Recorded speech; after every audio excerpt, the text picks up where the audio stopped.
Have you ever felt a presence? Something dark and malevolent lurking just out of sight? Well, today, we're going to explore one of the most terrifying and controversial cases of demonic possession in modern history. This is the horrifying true story of Anneliese Michel, a young German woman who was believed to be possessed by not one, but multiple demons.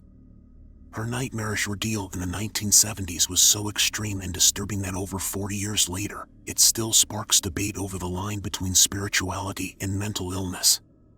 So get ready to have your nerves shattered, because this case was so chilling, so bone-chillingly real, that by the end you'll be clutching your rosary and doing an at-home exorcism just to be safe. Let's begin. The onset builds suspense. At first, Anneliese seemed like a perfectly normal, happy 16-year-old girl. She was bright, devout in her Catholicism, and dreamed of becoming a teacher. However, everything changed after a seemingly innocuous injury in 1973.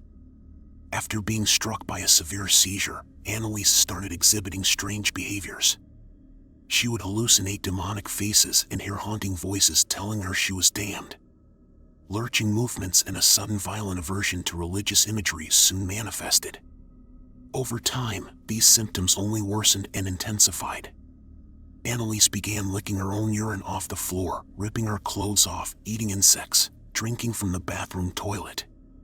She demonstrated supernatural strength, able to overpower grown men trying to restrain her.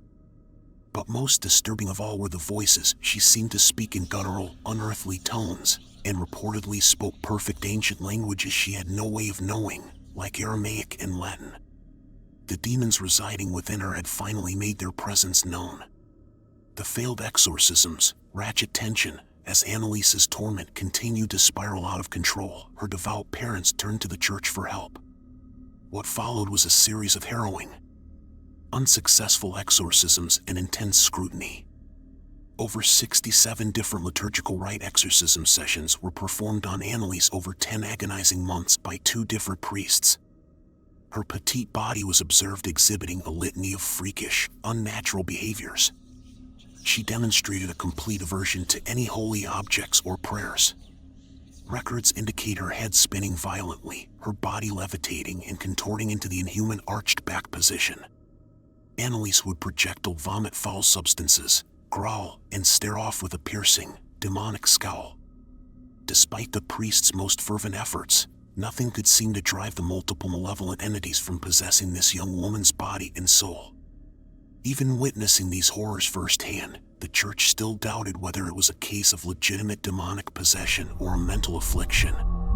The shocking conclusion: as the exorcisms clearly were not succeeding, Anneliese's physical and mental state continued to savagely deteriorate.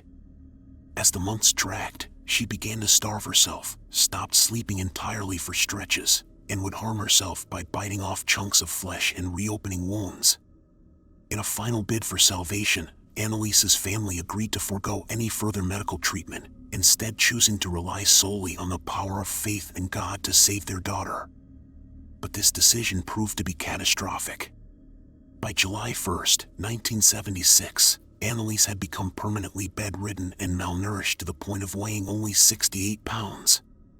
Finally, the demons released their grip on Anneliese's ravaged body by allowing her to die of utter starvation and neglect at the age of 23.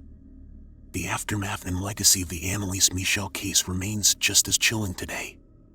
Her parents and the 2 priests involved were charged with criminal negligence and grievous bodily harm resulting in death. Their defense rested entirely on the claim that theirs were not criminal actions, but a devout, spiritual undertaking to rid Anneliese of her inner demons under her own wishes. Despite admitting negligence, they received minor punishments and fines.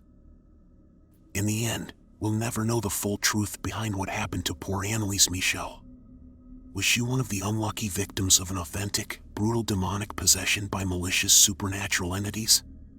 Or was she a deeply disturbed young woman who fell through the cracks of the mental health system in the 1970s? All we know for certain is that her final months were filled with unimaginable suffering and torture, both spiritual and physical. Her tragic story should serve as a stark reminder that sometimes, the most terrifying evil isn't supernatural, it's the evil we humans are capable of, even with the best of intentions. I'll leave you to make up your own minds as to whether the case of Anneliese Michel represents the most extreme, real-life case of demonic possession in recorded history, or one of the most criminally negligent examples of human evil cloaked in religious dogma. Either way, after recounting this deeply disturbing tale, I know I'll be keeping my eyes peeled for any signs of inhuman behavior or unearthly presences lurking around. Maybe I'm just being paranoid, or maybe those demons of Anneliese's really are still out there looking for their next host.